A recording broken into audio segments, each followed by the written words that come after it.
ሰላምዬ አለሽ እንደዚህ ከምን ወደ ኪችን ገባሽ ደግሞ? እኔ መስራት እችል ነበርኩ። አይ ደህና ነኝ፣ ራሴ መስራት እችላለሁ። ደግሞ አንተ ምን በወጣ እኔ በታመምኩ ቁጥር። ለነገሩ አሁንማ ልባላል። ከየት ነው የሰማሽው ደግሞ? እሱን ደግሞ በዚህ ሁኔታ እሱ ምን አሳሰበሽ? ኧረ ተው ጁሲ፣ ራሴን ከመሳቴ በፊት እኮ የተባልኩትን አውቃለሁ። እሱማ ግን ምንም ቢሆን ቤትሽ ነው። ብዙ ጊዜ እዚህ ቆይተሻል። መሄድ ቢኖርብሽ እንኳን ተለዋጭ ስራ አግኝተሽ እንደገና ደግሞ ከህመምሽ አገግመሽ ቀስ ብለሽ ነው መሄድ ያለብሽ። እኔ ብቻ ሳይሆን ይሄን ደግሞ ሁሉም ሰው እንደዛ ነው የሚያስበው። ያንተ ይሁን የሌላውን ግን አላውቅም።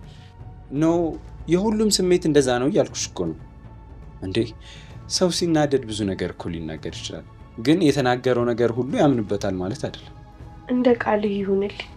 ግን ሰላምዬ የተነገረው ነገር ምን ያህል እውነት ነው? ማለቴ የማይደብርሽ ከሆነ ብትነግሪኝ ደስ ይለኛል። ይህን ስነግር ምን እንደሚሰማ አላውቅም፣ ግን የተነገረው ነገር ሁሉ እውነት አይደለም። ምንድነው አንቺ ልጅ እግራ በዛሽ እኮ። በዚህ ከቀጠለ ከሰላም ይልቅ ከአንቺ ጋር የሆነ ነገር እንደጀመር ሳይጠረጠሩ። የሆነ ነገር ሰምቼ እኮ ነው። ወይ ምንድነው ደግሞ የሰማሽው? ልጅቷ የመውደቅ በሽታ እንደሌለባት አምናለች። ምን እኮ? እንዴት? አላቅም፣ ብቻ አምናለች። እንዴት አወቅሽ አንቺ? ይሄን እራሷ ናት የነገረችኝ። እርግጠኛ ሆና ነው የነገረችኝ። ውጭ ክፍል ላይ ነቀሽ ውጭ። ማለቴ ምን ልታደርግ መጥተህ ነው? አይገባኝም። ምን ሆነሻል ሰላምዬ? እስከ ምጽአት ጊዜ እንድጠብቀው እንደምትፈልጊው እያሳመምከኝ ነው ጋሽ ከማቺ።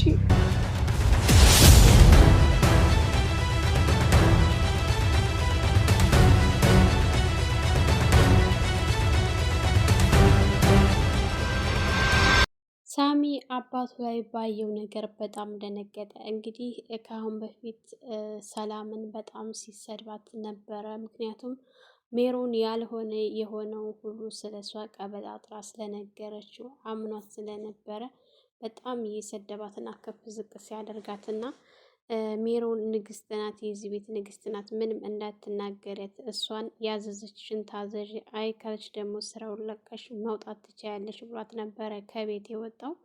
እንግዲህ ሜሮን ለግርማ ሁሉን ነገር አስተካክልልሃለሁ ብላው ነበረ። ልክ ሳሚንና ጆሲን ከቤት እንዲወጡ ካደረገች በኋላ ሰላምን ልታስደፍራት ነበር። ነገር ግን ሰላም እየታገለች ባለችበት ሰዓት ጆሲና ሳሚ ተያይዘው ወደ ቤት እየመጡ ባሉበት ሰዓት እንግዲህ ቤት ውስጥ ብቻዋን ስለነበረች እየጮኸች ባለችበት ሰዓት ምንድነው የተፈጠረው ነገር ብለው ወደ ሰላም ክላስ ሲገቡ እንግዲህ አቶ ግርማ ከላዋ ላይ ወጥተው ሊደፏት ሲሉ እጅ ከፍንጅ ይዘውታል ማለት ነው። ሳሚ በአባቱ በሰራው ነገር አፍሮ፣ ቆይ አባዬ ምን እያደረክ ነው? ምን ልትሰራ? እሷ ምኝታ ክላስ መጣ። ለካ እስከ ዛሬ እኔ ምንም አላደረኩም ስትል የነበረው ልጅቱ ልክ ናት ማለት ነው። አንተነ ስትዋሸኝ የነበርከው ሲል እንግዲህ አቶ ግርማ ምን አገባ አንተ ምን አገባ? ሚስት አለህ አይደለ እንዴ? ስለ እኔ እኮ አይመለከትህም ብሎ አባዬ እንዴት ልጅህ ከምትወል ልጅ ጋር እኔ እኮ የለኝም አላልኩም፣ ግን አንተ እንዴት ከልጅ ጋር ወደ ታች ትወርዳለህ ብዬ ነገሩ ግራ ቢገባኝ እንጂ እንዴት በማለት እንግዲህ ሳሚ በጣም ተናዶና ተበሳጭቶ እንዲሁም ጆሲ መጀመሪያውንም የሆነ ልክ እንዳልሆነ ነገር ልክ እንዳልነበረ ተሰምቶኝ ነበር። ስለዚህ ይሄ ነገር ሆን ብሎ ተቀነባብሮ የተሰራ ስራ ነውና በማለት እንግዲህ ሰላም ከሆንሽ ብሎ ጆሲ ይዟት ወጥቷል ማለት ነው። ሰላም ውድና የተከበራችሁ የቻናላችን ቤተሰቦች እንኳን ሰላም መጣችሁ። እንግዲህ ሜሮን በሰላም ስለምትቀና እሷን ከዚህ ቤት ለማስወጣት ያላደረገችው ድርጊት የላትም ነበረ። ከሳሚ ጋር አጣላቻት፣ እንዲሁም ደግሞ ከአቶ ግርማ ጋር ልታጣላትና ከዚህ ቤት ልታስባረራት ነበር። ነገር ግን በጭራሽ ከዚህ ቤት አትወጣም በማለት ምክንያቱም እሷን አስወጣለሁ ካልሽ ያደረግሽውን በሙሉ እነግረዋለሁ ለሳሚ። ከዛ ምን እንደሚፈጠር ቆመን እናያለን። ይልቁንስ አጓጉተሽኛልና እሷን እንዴት እንደማገኛትና እንዴት ለኔ እንደምታደርግልኝ ይልቁንስ ንገሪኝ እንጂ ስለሌላው አታስቢ። ሰላም ከዚህ ቤት መቼም አትወጣም በማለት እንግዲህ ሲነግሯት አሁን ከክላሴ ውጭልኝ በማለት እሺ ብላ ወጥታ ነበር። ነገር ግን ሜሮን ባደረገችው ነገር ምክንያቱም ይሄንን ነገሯን ሰላም ላይ እያደረገችው ያለውን ነገር ቢሰማ ሳሚ ምን እንደሚያደርጋት ጠንቅቃ ስለምታውቅ እሱን ላለማጣት እንግዲህ ነገሮችን እየቀበጣጠረች ትገኛለች። እንግዲህ ጆሲ መጀመሪያውንም ልክ እንዳልሆነ እየተሰማው ነገር ነበረ። በእርግጠኝነት ሙሉ በሙሉ በጭራሽ ሜሮን እየነገረችው ያለውን ነገር በሙሉ ጭራሽ አልሰማትም ነበርና እስኪ ተረጃት እንረዳት ምናምን ብሎ ሲላት አንተ እኮ ልጅቱን አታውቃትም። ልክ አሁን አንተ እየቀረብካት እንዳለው አቀራረብ ከሳሚም ጋር ጀምራ ነበር። ልጅቱ በጣም አስመሳይ ናት። እኔ ብዙ ጊዜ ከአቶ ግርማ ጋር ይዣታለሁኝ አታውቃትምና ነው። ልክስክስ ናት። ስለዚህ እሷ መባረር አለባት እያለች ባለችበት ሰዓት ግን በሰላምሽ ነው ሜሮን? ምንድን ነው በአንቺና በእሷ መካከል የተፈጠረ ነገር አለ እንዴ ብሎ ሲላት አይ ምንም የተፈጠረ ነገር የለም፣ አንተ ስለማታውቃት ነው ልጅቱን። እያደር ደግሞ ይገባሃል፣ ታያለህ። ሳሚም እንዳንተው ነበረ። አሁን ነው ነገሩ ሁሉ ግልጽ ብሎ የገባው ስትል እሱን አብረን እናያለን። ግን ደግሞ አንድ የምነግርሽ ነገር እኔ በጭራሽ ሰርተዋለች ብዬ ለማመን ይከብደኛል በማለት እንግዲህ ጥሏት ሄዶ ነበረ። እንግዲህ ጆሲ ወደ ክላሱ ከገባ በኋላ ነገሮቹ ግራ ስላጋቡት ሁላቸውም በየክላስ ሲገቡ እሱ ከሰላም ጋር ሄዶ ሰላም ምንድን ነው እያለ ምግብ ሲያጎርሳት ነበረ፣ ሲያበላት ነበረ። ግን አንተ እንዴት ልትመጣ ቻልክ? ምክንያቱም እነሱ ባሉት ነገር አላመንክም ስትለው እኔ ላምን አልችልም ይሄንን ሰላም፣ ይልቁንስ ካልደበረሽ አንቺ ብትነግሪ ደስ ይለኛል እያላት ሁሉንም ነገር በዝርዝር እየነገራት ነበረ። እንግዲህ እሷ የግዴታ ስራዋን መስራት ስለነበረባት ጆሲ ምግብ ካበላት በኋላ ሲወጣላት እሷ ወደ ኪችን ስትገባ እንግዲህ ጆሲ በተደጋጋሚ እየተመላለሰ እያያት ስለነበረ ሰላም የት ነሽ? እኔ እኮ ክላስሽ መስለሽኝ እዛ ሄጄ ነበር እና የለሽም። ቆይም ለስራ እኮ ትደርሽ ነበር ወይም ደግሞ እኔ ምግብ ይሰራለሁኝ ለምን መጣሽ ብሎ እያወራት ባለ ሰዓት አረ ችግር የለውም ጆስዬ ስለተረዳይ ስለ ሁሉም ነገር አመሰግናለሁኝ ብላ ስትለው ምስጋና እኮ አያስፈልገውም ይሄ ሰላም ብሎ እንግዲህ አንዳንድ ወሬ እያወሩ ባሉበት ሰዓት እኔ ምልሽ ስለተፈጠረው ነገር ትነግሪኛለሽ? ምንድን ነው ግን የተፈጠረው ነገር? እውነት ግን ይሄ የሰማሁት ነገር እውነት አይደለም አይደል ብላ ስትለው ጆሲ ምናልባሽ ልታምነኝም ላታምነኝም ትችላለህ። የሰማኸው ነገር ሁሉ ውሸት ነው። በፍጹም እኔ ይሄን አላደረኩም ብላ ልታስረዳው ስትል እንግዲህ ይቺ ሾካካ ሜሮን ወደ እነሱ መታ አንቺ ምንድን ነው ዛሬም ምግብ አልሰራሽም እንዴ? ጾማችንን ልታሳድሪ ልታወይ ነው እንዴ አሳብሽ? ዝም ብለሽ ተገተረሽ ወሬሽን እያወራሽ ስትላት አረ አለ ትዬ ምግብ ስትላት ነው በራሱ ጊዜ ተሰርቶ ይጠብቀኛል ብሽ ነው እንዲህ ካልሰራሽው ወሬው ማን ያወራልሻልና ነው እምትሰሪው ብላ እላፊት ላፊ ቃላቶችን ስትናገር ጆሲ በሁኔታው ግራ ተጋብቶ እኔ ነኝ መጥቼ ስራ ያስፈታኋት ሰላም ይቅርታ እሺ ወደ ስራሽ ቀጥይ በማለት እንግዲህ ጥሏት ሄዶ ነበረ። ነገር ግን እሷ ምን ልትይ ነበረ አንቺ ነገረኛ ብላ ስትላት ሁሉንም ነገር ነግረዋለሁ፣ ታያለሽ፣ አሳምነዋለሁ። እሱም ማሳመን አያቅተኝም። ምንም እንኳን ሳሚ ለአንቺ ተደርቦ እኔን እንደዚህ ቢለኝም ነገር ግን አንድ ቀን እውነታው ሲገባው ያኔ ይቅርታ ይጠይቀኝ። አንቺ ማን ስለሆንሽ ነው ይቅርታ የሚጠይቅሽ? በማለት እንግዲህ ስትመታት ነበረ። በጣም አዝና እንግዲህ እሷን እየመታቻት ባለበት ሰዓት ሳሚ ሲመጣ ቆይ ምንድን ነው እየተፈጠረ ያለው? አታያትም? እኔ ስራ አልሰራ ብላ እኮ በቃ ከኔ ጋር ሆነ እልክ የምትጋባው ስራ አልሰራም እያለች ነው ብላ ስትለው እንግዲህ ሜሮን ሰላም ስራሽን የምትሰሪ ከሆነ በአግባቡ ስራሽን መስራት አለብሽ። ስራሽን የማትሰሪ ከሆንሽ ደግሞ ይህን ቤት ለቀሽ መውጣት አለብሽ። ሜሮን የዚህ ቤት ንግስት ናት ብሎ ሲላት እንግዲህ ሜሮንም በደስታ አረችን ተዋት የኔ ፍቅር በማለት እንግዲህ ሳሚን ይዘው ስትሄድ፣ ነገር ግን ሰላም በጣም ነበረ ቅስሟ የተሰበረው ማለት ነው። ምክንያቱም እንዴት እንደዚህ አይነት ቃላት ይናገረኛል፣ እንዲህ አይነት ንግግር ያወጣል ካፉ በማለት በጣም ነው ያዘነችበት።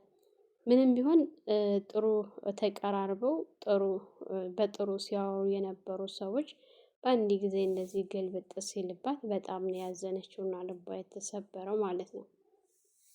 እንግዲህ ሜሮን የሰራችው ስራ አላስቀምጥ አላስተኛ ብሏታልና ሳሚን መኝታ ክላስ ይዛ ከገባች በኋላ ወደ አቶ ግርማ ክላስ ስትሄድ አንቺ ልጅ ምን ነው እግር አበዛሽ? መመላለስ አብዝተሻል። ምንድን ነው የምትፈልጊው? አላማሽ ምንድን ነው ብሎ ሲላት እኔ ምልህ ሁሉንም ነገር አውቃለች እኮ የሚጥል በሽታ እንደሌለባት ነቅታብናለች ምናምን ብላ ስትል እንዴት ልታውቅ ቻለች?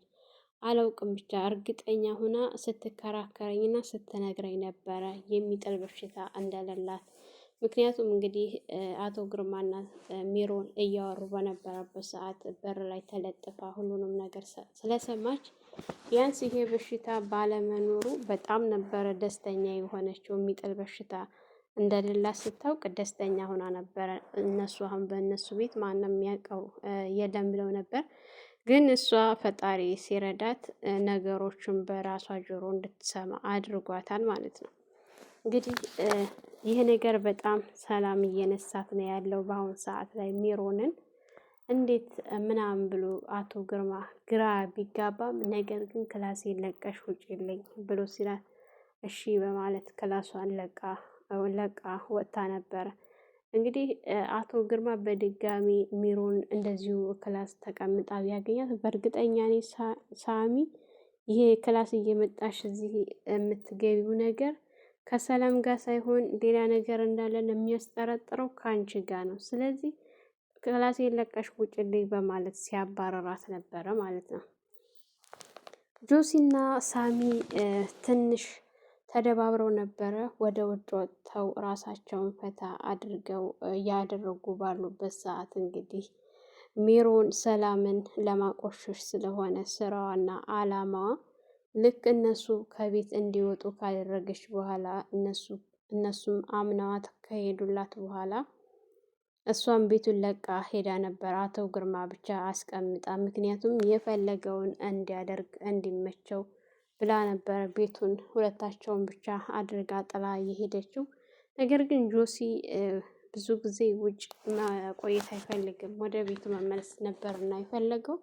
ብዙም ሳይቆዩ ወደ ቤት ተመልሰው ሲመጡ አቶ ግርማ ሰላም መኝታ ክላሷ ድረስ ሄደው እንግዲህ ሲመጡባት በጣም ደንግጣ ምን ልትሰራ መጣ አቶ ግርማ ብላ ስትለው እሱንማ ልታየው አይደል እንዲያሳይሻለሁ ብሎ እየተጠጋት ባለ ሰዓት እባክህን አቶ ግርማ እያልች ብትለምንም ነገር ግን እሱ በጭራሽ ሊሰማት አልነበረም። ወደ እሷ እየተጠጋ እንግዲህ ሊደፍራት በሚል ሰዓት ሰላምም እዛው ተኛችበት ስለነበረ የያዛት አቅም አንሷት እየተፈራገጠች ባለችበት ሰዓት እንዳትጮህም አፏን እያፈነ ሲታገል እንግዲህ ጆሲና ሳሚ እንዳጋጣሚ ወደ ቤት እየገቡ ስለነበረ በጣም የሚጮህ ድምፅ ሲሰሙ ወዴት ነው እያሉ ድምፁን እየተከተሉ ሲሄዱ ወደ ሰላም ክላስ ነበር የወሰዳቸው። ጆሲ በሁኔታው በጣም ግራ ተጋብቶ በሩን ዘሎ ሲከፍተው እንግዲህ አቶ ግርማ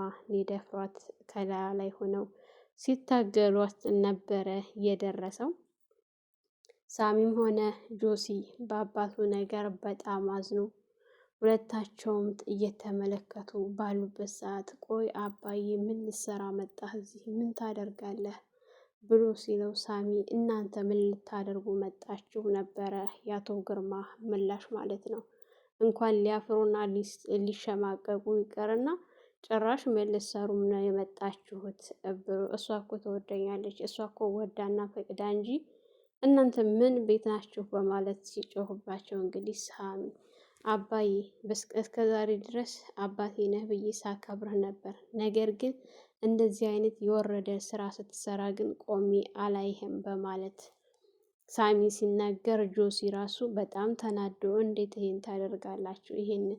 ይሄን በጭራሽ ለሰላም አይገባትም እያለ ሲከራከር፣ እናንተ ምን ቤት ናችሁ? እናንተ አላችሁ አይደል እንዲህ ሁለታችሁም ተጭኗ ዘንድ መቼ ትወጣላችሁ? ከጭኗ እኮ አትወጡም አልታያቸውም እንጂ በማለት ሁለታቸውም ሲፎክሩ እንግዲህ ሳሚ በጣም ተናዶና ተበሳጭቶ በጣም በቃ ከራሱ ቁጥጥር በላይ ሆኗል፣ እንዴቱ ማለት ነው። ሰላም እንግዲህ ምንም አልሆንኩ ይደርሳችሁልኛል እያለች ስትል ጆሲ እርግጠኛ ነች ሰላም ምንም አልሆንሽም፣ ምንም አላደረገሽም ብሎ ሲላት እጇን ይዞ ምንም አልሆንኩም ጆሲ በማለት ደንግጣ ስለነበረ እሱን ስታይሆ እንግዲህ አቶ ግርማ በራቸውን ከፍተው ለቀው ወጥተዋል። ሳሚም ቁጭ ምክንያቱም ባደረገው ነገር አፍሮ ራሱን ይዞ ቁጭ ብሎ በጣም የተጸጸተ ይገኛል ማለት ነው። ሰላም ሰላም፣ ውድና የተከበራችሁ የቻናላችን ቤተሰቦች እንኳን ሰላም መጣችሁ። ለልጅ ሙቤ አዲስ ሲሆናችሁ ላይክ፣ ሸር፣ ሰብስክራይብ በማድረግ ቤተሰብ እንድትሆኑ እያልኩኝ ለዛሬ የነበረን ይህን ይመስል ነበረ። በሌላ ቪዲዮ ተመልሼ እስከምመጣ መልካም ቆይታ ይሆንላችሁ።